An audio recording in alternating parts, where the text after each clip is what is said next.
हाय, good afternoon. CNBC आवाज Motilal Oswal studios में आप सबका स्वागत है। सास बहू और सेंसेक्स का समय और आज मदद करने के लिए इंदौर से अरिहंत कैपिटल मार्केट्स की कविता जैन जुड़ती। कविता जी हाय, आता हूँ आपके पास बातचीत के लिए। पहले एक काम करा जाए, हमेशा की तरह बता दिया जाए कैसे रीच आउट करना है इस शो में। रीच आउट करना है मतलब आप चाहते हो आपकी क्वेरी, आपके स्टॉक स्पेसिफिक सवाल इस प्लेटफॉर्म पे उठाए जाए, तो ये व्हाट्सएप नंबर 7045220000 है। फ्लिप होगा तो ईमेल आईडी भी आ जाएगी सास बहू और सेंसेक्स @nw18.com। ये दो तरीके हैं और इस समय तो खैर टोल फ्री लाइन्स खोली भी हुई है डायरेक्टर साहब ने, तो आप लोग अभी भी चाहें तो रीच आउट कर सकते हैं, अभी भी चाहें तो व्हाट्सएप भेज सकते हैं। कोशिश करूंगा कुछ सवाल जो आप लोग भेज रहे हैं, या इवन ट्विटर खोला हुआ है, वहाँ पे अगर आप रीच आउट करना चाहें मेरे ट्विटर हैंडल पे, तो वहाँ पे रीच आउट करिएगा। कोशिश करूंगा आप लोग के सवाल उठा दें। खैर ठीक है, मार्केट्स काफ़ी, आज सुबह मैंने ओपनिंग पे वर्ड यूज़ करा था, बहुत ही मैच्योर्ड रिस्पॉन्स भारतीय बाजारों का, और वैसे ही अभी भी नज़र आएगा आपको।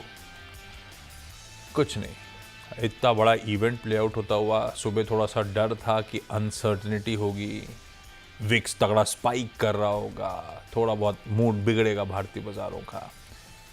ऐसा कुछ नहीं, वोलेटाइल ज़रूर रहा होगा, दायरे में वोलेटाइलिटी थी, और इस समय हम 400 के जोन्स के आसपास, यानी कि कल के क्लोज के इर्द गिर्द ही कामकाज करते हुए आपकी स्क्रीन पे। बैंक निफ्टी 2 दिनों के दबाव के बाद स्लाइटली इन ग्रीन कामकाज कर रहा है, हालांकि वो भी फ्लैट लाइन के इर्द गिर्द ही है। और शुरुआती ट्रेड में बहुत वोलेटाइल था सारा मामला, वो दिखा रहा था एडवांस डिक्लाइन स्क्रीन पे आएगा। अब बिल्कुल सदा हुआ एडवांसेस के फेवर में 3:2 का रेशियो पकड़ लीजिए मोटा मोटी, तो 60% शेयर्स अब एक्चुअली इन, ये देखिए सुबह की वोलेटिलिटी है, और अब इस समय तो 60% शेयर्स इन ग्रीन कामकाज करते हुए। एक बार निफ्टी की कंट्रीब्यूशन प्लेट भी दिखाइएगा। आज तो खैर सिर्फ एक कोल इंडिया के नंबर्स हैं, ऐसे ही मैं आने से पहले टटोल रहा था, कल बहुत बड़ा दिन है, कल रिजल्ट्स की झड़ी लगी हुई होगी। अभी मैं ट्विटर पर डाल भी दूंगा, कुछ देर बाद चैनल पे कल के रिजल्ट्स की चर्चा भी हो रही होगी, लेकिन रिजल्ट्स हेवी डे। अब तक हम ऑपरेशन सिंदूर की ज़्यादा चर्चा कर रहे थे, वो अभी भी चर्चा बनी रहेगी, उससे रिलेटेड बातचीत सीएनबीसी वाज पे कंटिन्यूड रहेगी।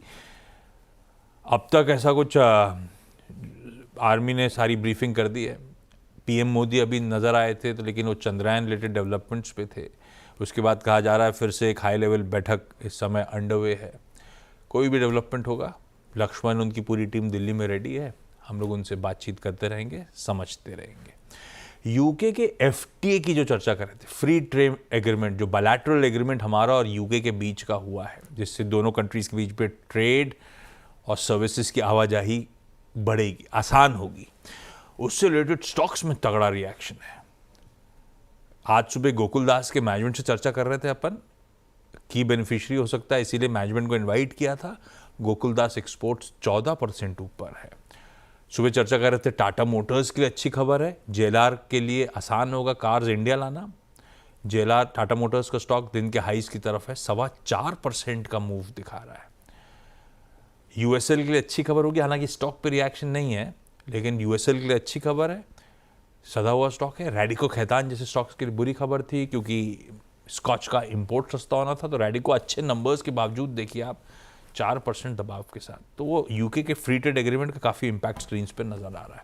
और अब तैयारी करनी है अपने को आज शाम को आने वाले फेड के फैसले की।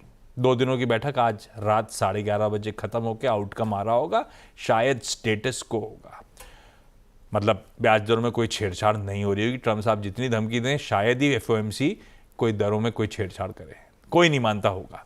हाँ, ये ज़रूर है कि फेड के पॉवेल साहब की कमेंट्री इंपॉर्टेंट हो जाएगी। एक तरफ महंगाई सर चढ़ के बोलेगी उन लोगों के लिए, दूसरी तरफ ट्रम्प साहब की पॉलिसीज से कुछ जीडीपी में धीमापन आता हुआ देखा था, और बढ़ रहा होगा, स्लो डाउन बढ़ रहा होगा, तो फेड के लिए, सेंट्रल बैंक के लिए वहाँ की बड़ी चैलेंजिंग स्थिति है। ऐसे में वो कमेंट्री बड़ी इंपॉर्टेंट होगी। खैर वो जब आएगी तब आएगी, वो शाम की तैयारी है, लेकिन पहले समझ लें निफ्टी की चाल। जो डिप्स थे वो भी काफ़ी कंट्रोल्ड डिप्स थे, ड्यूली बॉट खरीदे गए और अब सदा हुआ सा निफ्टी स्क्रीन्स पर है। ऐसे में कविता जी सुबह से ऑब्जर्व किया होगा, आज तो बिजी दिन आपके लिए भी रहा होगा, कैसा लग रहा है निफ्टी इस समय? कल वीकली एक्सपायरी से पहले किस तरह की पोजीशन नजर आ रही है और आप लोग अप्रोच क्या ले रहे हो आप? हालांकि अभी भी अनसर्टेनिटी कंटिन्यू कर रही है। Very good afternoon, Ashish ji, and Jai Hind, Jai Bharat to every one of you. So, Nifty, yes, Nifty और बैंक निफ्टी दोनों ही काफी एक रेंज बाउंड सेशन आप कह सकते हैं, स्पेशली एक इवेंट के बाद और एक इवेंट की तरफ हम और फर्दर अभी आगे बढ़ते हुए दिख रहे हैं। सो ऑप्शन राइटिंग की पोजीशंस को देखते हुए ऊपर 24,400 और 24,500 पर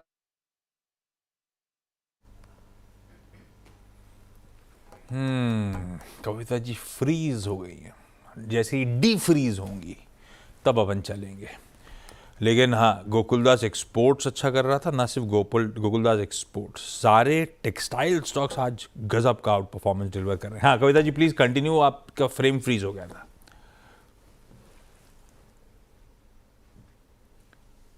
Am I audible, Ashish ji? हाँ, जब आपने पूछा तब आई, उससे पहले आवाज नहीं आ रही थी। हाँ मैम आ रही है और दिख रहे हो आप। फाइन। सो 24,200 से 24,550 इस लेवल के बीच में, इस दायरे में निफ्टी काम करता हुआ दिख सकता है, मे बी आज और कल के ट्रेडिंग सेशन में, जो कि इसका 10 EM है और ऊपर ऑप्शन राइटर का जोन बना हुआ है। तो एज ऑफ नाउ हम बीच में हैं, तो मुझे लगता है यहाँ अभी फिलहाल कोई ट्रेड नहीं बनता है और इसी दायरे में हम 1 या 2 दिन ट्रेड होते हुए देख सकते हैं। फिर इस बैंक निफ्टी को देखें तो ये अपने 10 और 20 EMA के बीच में अभी बना हुआ है, यहाँ भी दायरे में काम होता हुआ दिख सकता है। नीचे में 53,800, ये हमारे लिए एक इम्पॉर्टेंट लेवल होगा, और ऊपर की तरफ अगर आप देखिए तो 53,800 से 54,800 इस रेंज के बीच में बैंक निफ्टी में हम 1 या 2 दिन ट्रेड होते हुए देख सकते हैं। जब ये दायरे टूटेंगे तब एक जोन हमें अपसाइड के लिए खुलते हुए दिखेंगे। स्टॉक स्पेसिफिक देखिए, आरती ड्रग्स के रिजल्ट्स पे डॉक्टर साहब लेकर आइए। स्टॉक स्पेसिफिक एक्शन वाकई स्क्रीन पे आज तगड़ा है। आरती ड्रग्स 15% ऊपर, बाकी स्टॉक छोड़ता हूं। इंड्योरेंस 8-9% की मजबूती। ऑटोज और ऑटो एंसिलरीज के लिए भी FTA अच्छी खबर थी। BSE लिमिटेड अपने रिजल्ट्स पे 8% मजबूत है। पेटीएम, नतीजे तो फीके से लग रहे थे, 7.5%, कल 5% गिरा था, उससे उभरा और इनफैक्ट उससे कहीं ज्यादा अच्छा 7.5% का बाउंस बैक है। सियाराम सिल्क मिल्स, वो खैर FTA का इंपैक्ट है, 7.5%। पिरामल एंटरप्राइजेस, नतीजे स्टेबल से ठंडे टाइप्स थे, वो भी 5% गिरा था। पिरामल अब 7.5% मजबूती के साथ ट्रेड कर रहा है। IIFL फाइनेंस कल के नंबर्स से पहले, कल आने मेरे ख्याल से वायदा के नंबर्स, 7% मजबूती के साथ। तो गजब का स्टॉक स्पेसिफिक मूव्स हैं, ऐसी लिस्ट लंबी है। लेकिन चलिए सवाल जवाब के सिलसिले की शुरुआत करी जाए। नागपुर, चेन्नई और बताया जा रहा है फोन लाइन पे आगे अपन बुलंदशहर जाएंगे। खैर पहले नागपुर और चेन्नई स्क्रीन पे, मैम के पास जा रहा हूं। कामिनी मैम नागपुर से जुड़ती हुई। कामिनी मैम हाय, गुड आफ्टरनून। अरे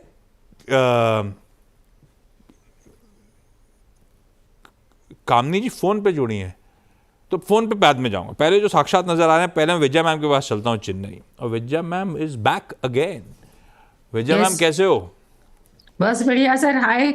हेलो मैम, और कैसा हाय। चल रहा है? एक्टिव हो स्टॉक मार्केट में आजकल या नहीं हो? नहीं, पहले बहुत साल हो। नहीं, आज वो तो मैं तो मिल चुका हूं आपसे। ऑफ लेट एक्टिव हो क्या? खरीद रहे हो कुछ क्या? हाँ, अभी खरीदे मैंने।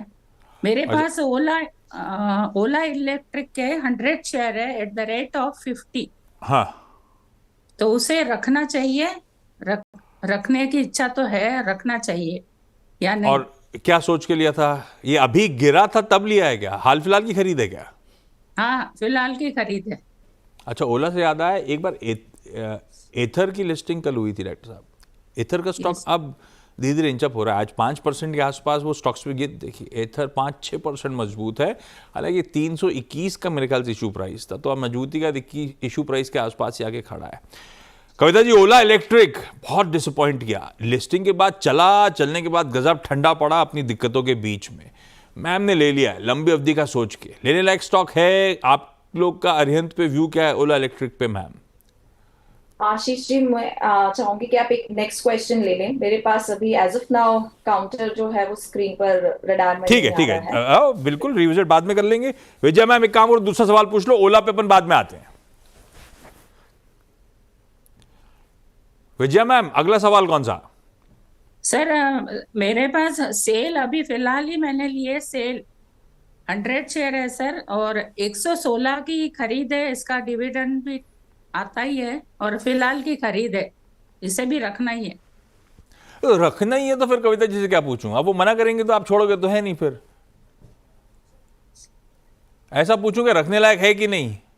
Yes yes. और लंबी अवधि के लिए सेल लिया है। हाँ सर, लंबी हो। थोड़ा सा मुश्किल हो जाता है क्योंकि फंडामेंटली इन कंपनीज को ट्रैक करना बड़ा मुश्किल होता है। तो लंबी अवधि में आमतौर पर मेटल्स और छोटे मेटल्स में तो ज़्यादातर बाजार अवॉइड ही करता है, पोजिशनल वगैरह बात अलग है। लेकिन Kavita ji as on date जो सेल के करंट भाव में जिस तरह की पोजिशनिंग है, कैसा लग रहा है ये स्टॉक? तो yes Ashish ji, rightly sir, metals में पोजीशनिंग और डायरेक्ट सेल में ठीक है। और लंबी अवधि के लिए किया है मैम ने अभी साइडवेज जोन में काउंटर अभी टेक्निकली दिख रहा है। 100 रुपए से 120 रुपए की रेंज में काउंटर मूव करता हुआ दिखता है। 100 अगर टूटेंगे तो नए रेंज ओपन होते हुए दिखेंगे, जैसे लेकर जा सकते हैं 130-45 के लेवल पर। तो मुझे लगता है जब तक काउंटर 100 के लेवल के ऊपर मेंटेन है, आप तब तक अपनी पोजीशनिंग में बने रह सकते हैं। बने रहिए मैम अच्छे खासे। कविता जी की आवाज़ आ जा रही है, डायरेक्टर साहब रिस्की है। कविता जी पे शो डिपेंडेंट है, कविता जी की आवाज़ ढंग से नहीं पहुंच रही है। कविता जी कहाँ हो आज आप? रेंज गड़बड़ा रही है आपकी। वही हूँ जहाँ रोज रहती हूँ, in my cabin at my office. तो I don't know what is happening. पता नहीं नेटवर्क इशू। आज डायरेक्टर साहब ने सब पीछे का मूड माहौल बदल दिया है। सास बहू सेंसेक्स की जगह आज मूड में है डायरेक्टर साहब। बुलंदशहर से मोनिका जी जुड़ती हुई। Monika ma'am hi, good afternoon, welcome on the show. Monika ma'am कब से स्टॉक मार्केट से जुड़े हो आप? सर काफी टाइम हो गया, एटलीस्ट 10 इयर्स। और स्टॉक कैसे डिसाइड कर रहे हो आप? खुद ही अपने चुनते हो, खुद ही सेल्फ स्टडी चलती है, कैसे होता है? नहीं सर, सेल्फ स्टडी भी है और थोड़ा सीएनबीसी के उससे भी हम देख के लेते हैं जो फंडामेंटल स्टॉक्स होते हैं। ओके और जो कुछ ले रहे हो मतलब बेसिकली लॉन्ग टर्म के लिहाज से सोच के रखते हो? लॉन्ग टर्म के लिए इन्वेस्टमेंट है सर। और मोनिका मैम को देख के लग रहा है कि मैंने इनको देखा हुआ है। मोनिका मैम आप आ चुके हो पहले? जी जी। देखा, याद है मुझे। मोनिका मैम पहला सवाल आज के लिए कौन सा? सर पहला सवाल ये है कि अभी एक्साइड के रिजल्ट आए थे रिसेंटली, कल परसों में ही। तो हमने वहां पे 100 शेयर बाय किए थे एट द रेट ऑफ 350। हाँ, तो क्या ये रेट जिस रेट पे लिए हैं तो ये लॉन्ग टर्म के लिए इस रेट पे रख सकते हैं 4-5 साल तक के लिए? है तो फंडामेंटली अच्छी कंपनी, ऊपर से करेक्टेड है, आपकी खरीद भाव अच्छा है, खरीदने के बाद 25-30 रुपए चल भी गया है। कविता जी रख लिया जाए क्या? तो Ashish ji, Exide yes fundamentally strong counter है और एक बहुत अच्छा डाइवर्जेंस भी प्राइस चार्ट पर बनते हुए दिख रहे हैं। स्टॉक ने एक हायर हाई फॉर्मेशन बनाना स्टार्ट किया है। मुझे लगता है डेफिनेटली इन्हें अभी अपनी पोजीशन में बने रहना चाहिए। इमीडिएट स्टॉप लॉस 345 का दिखता है और जो टारगेट्स आते हुए दिखते हैं 400 इसका एक इमीडिएट रेजिस्टेंस होगा। अगर इसे क्रॉस कर देता है तो ये अपने सारे एवरेजेस के ऊपर निकलेगा और नए जोन की तरफ बढ़ते हुए दिखेगा। अगर नजरिया लॉन्ग टर्म का है, मैं सुन नहीं पाई थी मैडम क्या कहे हैं, तो मुझे लगता है 345 के स्टॉप लॉस के साथ अभी इन्हें बने रहना चाहिए। टाटा मोटर्स धीरे धीरे और इंचअप कर रहा है, 4.5%। कविता जी एक बार टाटा मोटर्स देखना। वैसे बीच में मैं आज सुबह मेंशन कर रहा था, पिछले 2 दिनों से अच्छी खबर आ रही थी, तब तक टाटा मोटर्स ने कुछ ज़्यादा रिस्पॉन्ड नहीं किया था। आज प्योरली कवरिंग के मूव्स वाकई बढ़िया तरीके से प्ले आउट होते हुए, क्या करना चाहिए स्टॉक में? सो Ashish ji, after this news और एफटी एग्रीमेंट के बाद आज अच्छे मूव में है और 678 के लेवल पर है। जो वीकली चार्ट पर इमीडिएट रेजिस्टेंस काउंटर पर आते हुए दिख रहा है वो है 693 का। तो ये जो करंट रैली है वहां पर जो इमीडिएट रेजिस्टेंस होगा वो 693 का होगा। इन केस पोजिशनिंग अगर काउंटर में किसी की है तो with stop loss trading perspective से अगर किसी ने लिया है तो 670 के स्टॉप लॉस के साथ अभी अपने पोजीशन में बने रहना चाहिए। कुछ और स्टॉक्स जो आप मूव कर रहे हैं, एक तो जियो फाइनेंशियल्स लेकर आइएगा 2.25% इस समय जियो फाइनेंशियल्स मजबूती के साथ, श्रीराम फाइनेंस इसी कड़ी में जोड़ दीजिए और बजाज फाइनेंस, तीनों फायर करिएगा। तो फाइनेंशियल्स, एनबीएफसीज इंच अप कर रही हैं, ये देखिए स्क्रीन पे। कल आने वाले नंबर्स से पहले लार्सन एंड टूब्रो कुछ बहुत अब तो इन ग्रीन ट्रेड कर रहा है, रिकवर करने की कोशिश करता हो। कल इस दिग्गज के नंबर्स आने हैं, कल टाइटन के नंबर्स आने हैं। टाइटन अपने नंबर से पहले अब 0.25% मजबूत, और उसमें भी अब धीरे धीरे करके देखिए मूव्स बढ़िया बनने शुरू हुए हैं। और मैं इन स्टॉक्स पे आगे बातचीत करूंगा। एशियन पेंट्स के भी शायद का नंबर है, वो थोड़ा सा पस्त पड़ा हुआ है। खैर कंसाइन नेरोलैक का भी डिसअपॉइंटिंग नंबर था, उससे पहले थोड़ी बहुत नर्वसनेस होगी शायद, इसीलिए अभी भी लाल में कामकाज करता हुआ। खैर कामिनी मैम जुड़ गई हैं नागपुर से फोन लाइन पे। कामिनी मैम हाय, गुड आफ्टरनून, सवाल पूछिए ma'am. Good afternoon sir. Sir मेरा सवाल केईआई इंडस्ट्री पे है। हाँ। मेरे पास इसके 15 शेयर है जो मैंने 2805 से लिया है। और कामिनी मैम ये लिया लंबी अवधि का सोच के है या कोई और रीजन से? जी मैंने ये तो लॉन्ग टर्म के लिए ही तो लिया है। बस तो पूछू क्या, अभी तो बढ़िया गेन हो रहे हैं, तो ऐसा पूछू कि मुनाफा बांधने का समय है या फिर अच्छी खरीद है, हाँ, रखे रहूं ऐसा? हाँ हाँ कविता जी अच्छा मुनाफा हो रहा है, 550 रुपये, 600 रुपये शायद पर शेयर। कामिनी मैम रख लें क्या? एक्विजिशन प्राइस सही है, स्टॉक सही है? यस, सो क्योंकि नजरिया इनका अगर लंबी अवधि का है, कंपनी हाँ। अच्छी है और बने रहना चाहिए पोजिशनिंग में। इमीडिएट ये अपने एवरेजेस के बीच में मुझे लगता है थोड़ा सा रेजिस्टेंस जरूर रहेगा काउंटर पर 3400 के लेवल के आसपास। उसे क्रॉस करता है देन एक अच्छे मूव बनते हुए दिखेंगे। तो अंटिल काउंटर 3200 के लेवल के ऊपर मेंटेन है, अगर ट्रेडिंग नजरिया है तो 3200 के स्टॉप लॉस के साथ अपनी पोजिशनिंग में इन्हें बने रहना चाहिए। और एज ऑफ अगर लंबी अवधि का भी नजरिया रखते हैं तो अंटिल काउंटर 3100 के लेवल के ऊपर है, अपनी पोजीशन में बने। होल्ड करिए 3200 के स्टॉप के साथ। कामिनी मैम आता हूं अगली क्वेरी के लिए। पहले विजया मैम का, अरे विजया मैम का ओला इलेक्ट्रिक मिला क्या कविता जी? या हाँ विजया मैम किस भाव पे कितनी क्वांटिटी है? मेरे ख्याल से आपने 50 कहा था, फिर भी विजया मैम। हाँ 100 शेयर है सर, 50 रुपीज के भाव से। और लंबी अवधि के लिए ले लिए हैं इस बार, है ना, हाल फिलहाल? Yes. सही किया है क्या कविता जी? ओला इलेक्ट्रिक में भरोसा करना चाहिए लंबी अवधि के लिए क्या? लंबी अवधि के लिए मैं अभी as of now chart setup को देखते हुए अगर कहूँ तो अभी अपने आईपीओ प्राइस के नीचे है और सारे एवरेजेस के भी नीचे ही अभी फिलहाल ट्रेड करता हुआ दिख रहा है। तो अंटिल 58 के लेवल्स टेक्निकली अगर देखें, उनके ऊपर जब ये निकलेगा तब एक मूव बनते हुए दिखेंगे। और अगर नजरिया लंबी अवधि का है तो भी मुझे लगता है एक स्टॉप लॉस मैम को मेंटेन करना चाहिए। अकॉर्डिंगली एक बेस कोशिश कर रहा है ये 44-45 के लेवल के पास, जहां इसने एक डबल बॉटम बनाने की कोशिश की है। तो 44 के स्टॉप लॉस के साथ अभी अपनी पोजीशन में बने रह सकते हैं। विजय मैम ये ओला इलेक्ट्रिक लंबी अवधि के लिए आइडिया किसने दिया, क्यों लिया? सर शायद कहीं तो पढ़ा था मैंने। जी मतलब पढ़ा था, अच्छा लगा, कन्विक्शन आया इसलिए ले लिया लंबी अवधि के लिए, ऐसा? यस। ठीक है। ये है भाई ओला इलेक्ट्रिक पे कविता जी का व्यू। मोनिका मैम अगला सवाल कौन सा? सर अगला सवाल ये लिए थे हमने 188 के रेट से 300। कौन सा? गेल इंडिया। बीएचईएल की गेल? गेल गेल जी वाला? हाँ। तो क्या 188 के रेट पे लिए हैं तो इसको निकाल दें या किसी और दूसरे शेयर में कन्वर्ट करना चाहिए? क्या करना चाहिए कविता जी? भाई बढ़िया डबल कर लिया ऑलमोस्ट पैसा मैम ने, निकाल दें, किसी और में पैसा डालें या गेल के साथ ही रहें? मुझे लगता है एक बहुत अच्छे करेक्शन के बाद मैम की जो बाइंग लेवल है वो काफी अच्छा है। ऊपर 240 के लेवल से स्टॉक ने एक बहुत अच्छा करेक्शन दिया 140 के लेवल तक, और नाउ अभी अपने सारे वीकली और डेली एवरेजेस के ऊपर है। तो पोजीशनिंग काफी अच्छी है। ट्रेलिंग स्टॉप लॉस के साथ अभी मुझे लगता है अपने स्टॉक पर इन्हें बने रहना चाहिए। अंटिल काउंटर 180 के ऊपर मेंटेन है। गेल में आप अपनी पोजीशनिंग रखें, मुझे लगता है आगे आने वाले समय में अच्छे मूव्स बनते हुए दिख सकते हैं, जहाँ 200-210 के मीडियम टर्म टारगेट खुलते हुए दिखते हैं ऑन गेल। लीजिए मैम, होल्ड करिए, कोई जल्दी नहीं है, बढ़िया मुनाफा हो रहा है और भी शायद फर्दर गेन्स स्टॉक में ड्यू हैं। कामिनी मैम, अगला सवाल। जी, मेरा अगला सवाल मिधानी है, मिश्र धातु। तो Yes. मैंने ये 495 के रेट से 40 शेयर्स लिए थे, तो अब वो तो लॉस में जा रहा है, क्या करना चाहिए आगे? और लिया था लंबी अवधि का ही सोच के, मामला गड़बड़ा गया ऐसा।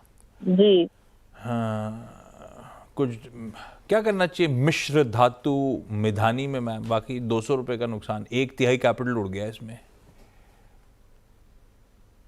सो अभी अगर मैं मिधानी को देखूं तो एक अपसाइड मूव काउंटर ने लिया जरूर है और एक डबल बॉटम ब्रेकआउट का डबल बॉटम फॉर्मेशन जो कि हमें बताता है कि और फर्दर मूव्स एक्सटेंड होते हुए दिख सकते हैं।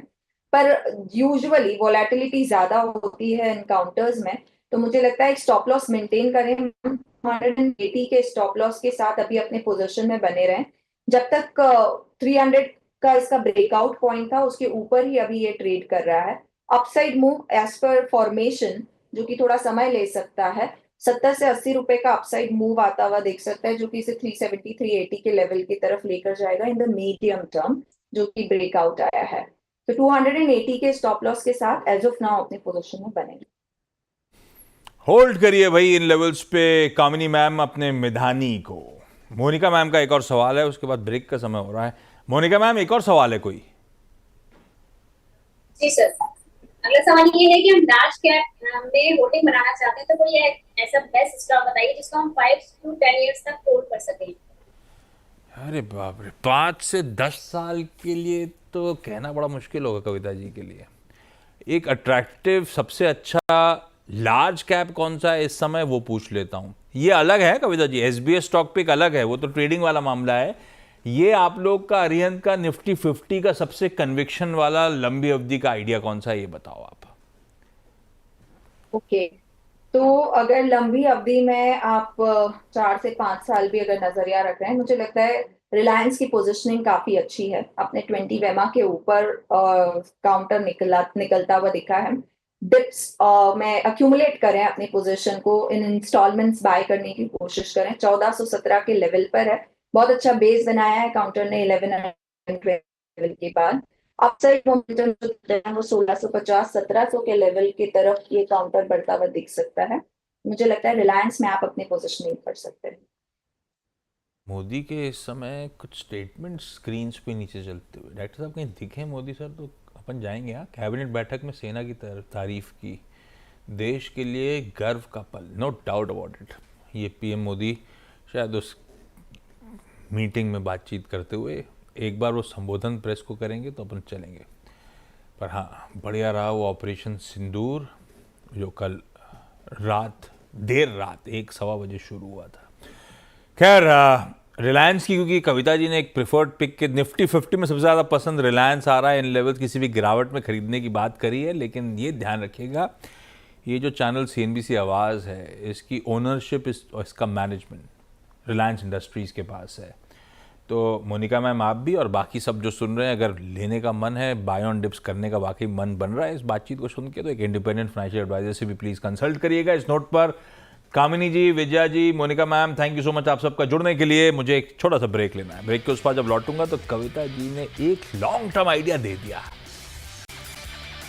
ओके, MRF के रिजल्ट्स आ रहे हैं भाई स्क्रीन पे। इस पे तो डिविडेंड भी अनाउंस होने वाला होगा। इंटरिम तो 3 रुपये आता है, लेकिन इस बार इंटरिम नहीं, इस बार आना है फाइनल।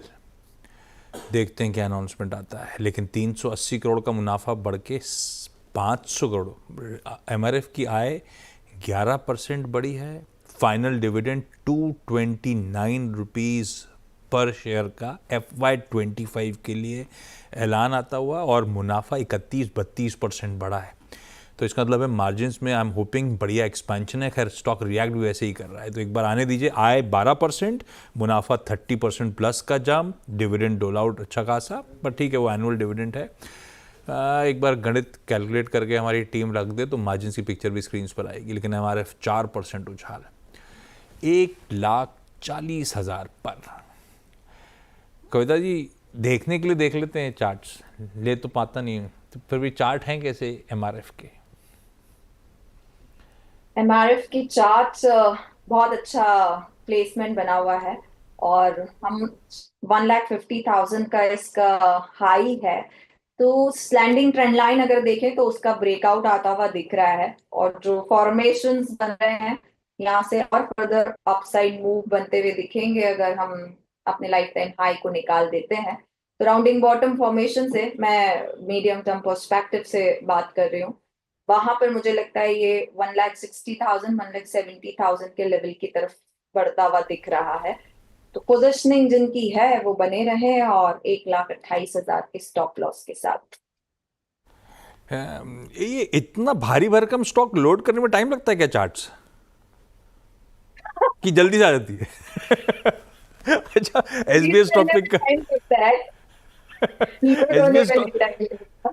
स्टॉक पिक का स्टिंग प्ले आउट करिए, टाइम निकल रहा है। कविता मैम, एक हो गया लॉन्ग टर्म वाला, अब आइए जरा ट्रेडिंग वाला। इस समय क्या पसंद कर रहे हो आप लोग? तो आज की ट्रेडिंग सेशन में अगर अभी हम देखें तो मुझे लगता है एनबीएफसीज में अभी अच्छे और चार्ट सेटअप चोला का is looking very good. On a daily chart 2 ये RSI के ऊपर निकला है। मुझे लगता है अंटिल काउंटर 1540 के लेवल के ऊपर मेंटेन है, इस काउंटर में आप बाइंग पोजीशन क्रिएट कर सकते हो। For the price target of 1600 and 1620 के प्राइस टारगेट के लिए Chola will be the battery. Chola investments ये है पसंदीदा बेट। वैसे फाइनेंशियल्स अपन ने देखे भी थे कि सब अच्छे मूव्स भी कर रहे हैं, तो ये सबसे प्रिफर्ड समय हो सकता है जिसमें तेजी करी जा सकती है। वो एक काउंटर आपकी स्क्रीन पे। Kavita ji, thank you so much. आज KYC यानी कि न्यू ईयर कंपनी में 1:27 पे होगा। कंसाई नेरोलैक पेंट्स का मैनेजमेंट, थोड़े से नतीजे फीके से।